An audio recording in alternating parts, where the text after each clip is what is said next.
আসসালামু আলাইকুম। আমি আজকে খুব গুরুত্বপূর্ণ একটা জায়গায় এসে দাঁড়িয়েছি, সেটা হচ্ছিল শনিয়াকড়া। শনিয়াকড়া খালের উপরেই আমি দাঁড়িয়ে আছি। যে শনিয়াকড়া খালের ভয়াবহ রূপটা দেখানোর জন্যই আজকে আমি এখানে আসা। এই যে শনিয়াকড়ার খাল, এটাকে আমরা শনিয়াকড়া খাল বলছি। এই যে তার ভয়াবহ রূপ দেখেন। তো এই শনিয়াকড়া খালের সচিত্র প্রতিবেদন নেওয়ার জন্য আজকে এখানে আসা। তো আমরা বিভিন্ন সময় বিভিন্ন আলোচনায় এই খাল সম্পর্কে করি, কিন্তু ভয়াবহতা যে কত তীব্রতা হইতে পারে, কত তীব্র হইতে পারে, সেটা শনিয়াকড়া খাল না দেখলে বোঝা যাবে না। তো এখানে আমরা এই শনিয়াকড়া খালের ব্যাপারে আশেপাশে মানুষের সাথে আলাপ করেছি।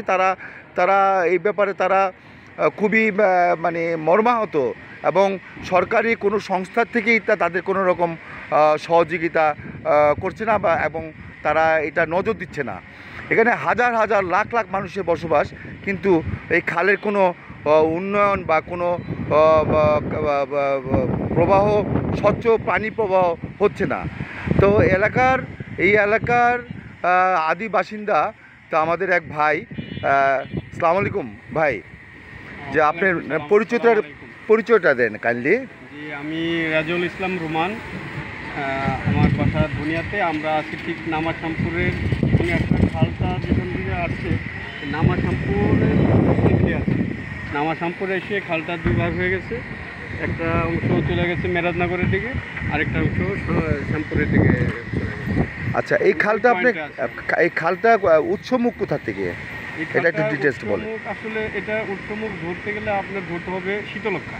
আচ্ছা, শীতলক্ষা থেকে একটা খালের মাধ্যমে ওটা ওই যে মিদাবাড়ি পর্যন্ত খালটা আসছে।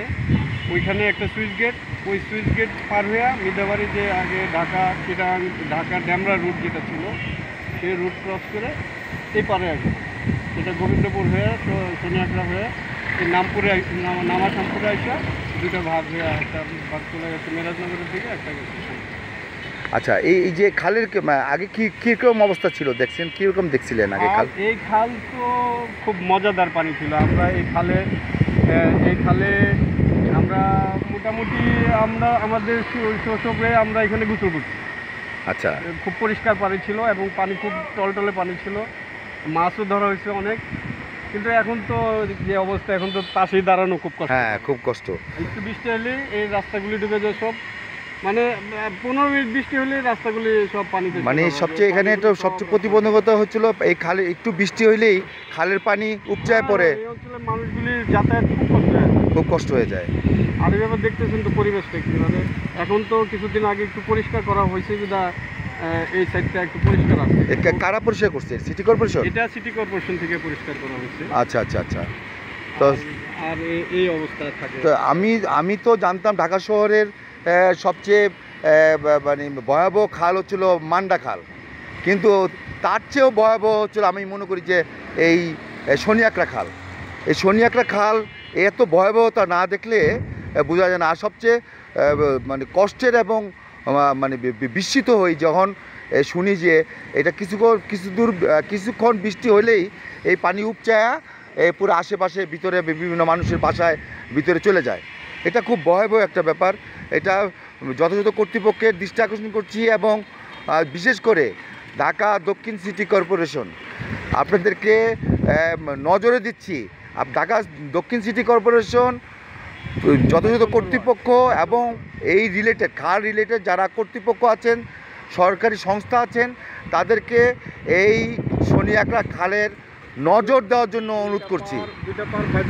হ্যাঁ, যদি বাধাই করে দেয়, হ্যাঁ হ্যাঁ, তাহলে এই পারগুলি উঠছে, পানিগুলি ওই পাশে রাস্তায় আসে না, আর খালটা পরিষ্কার।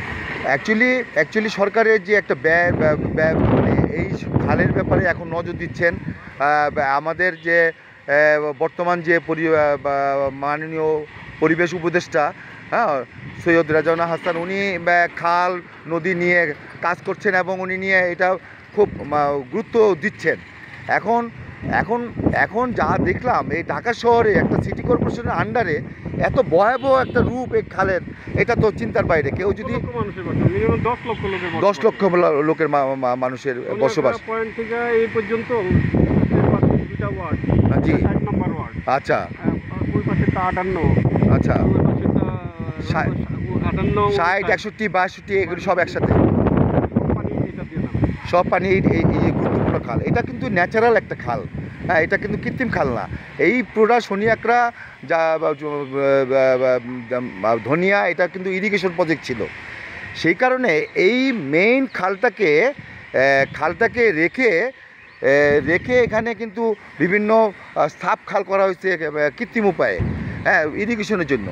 কিন্তু এই যে মূল যে খালটি, এই খালের অবস্থা সরজমিনে দেখার জন্যই আসা।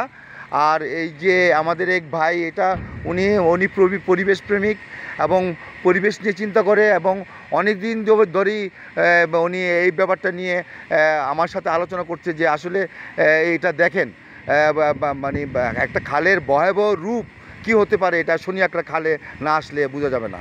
তো মাননীয় সর্বশেষ কথা, আমাদের এই এলাকাবাসীকে এই দুর্গন্ধ বা এই পচা নর্দমা থেকে বাঁচাইতে হবে।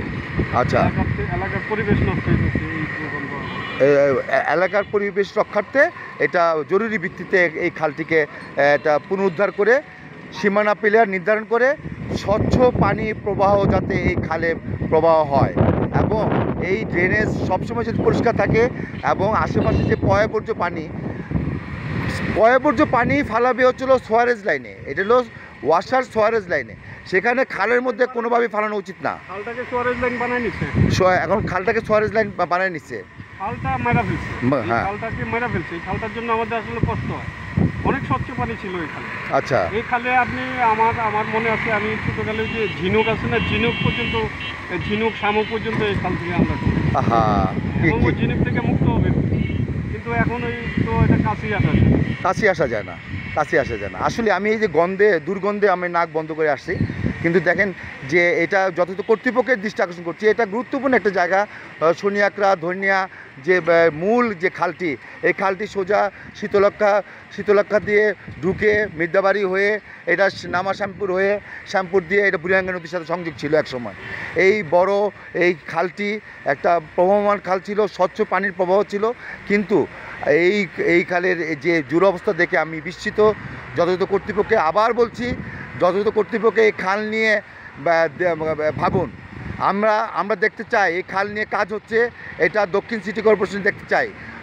দক্ষিণ সিটি কর্পোরেশনে কারা নেতৃত্ব দিচ্ছে, কারা কী করছে, এটা আমার দেখার বিষয় না। আমার দেখার বিষয় জনসাধারণ কি ভুক্তভোগী হচ্ছে, কি কেন ভুক্তভোগী হবে।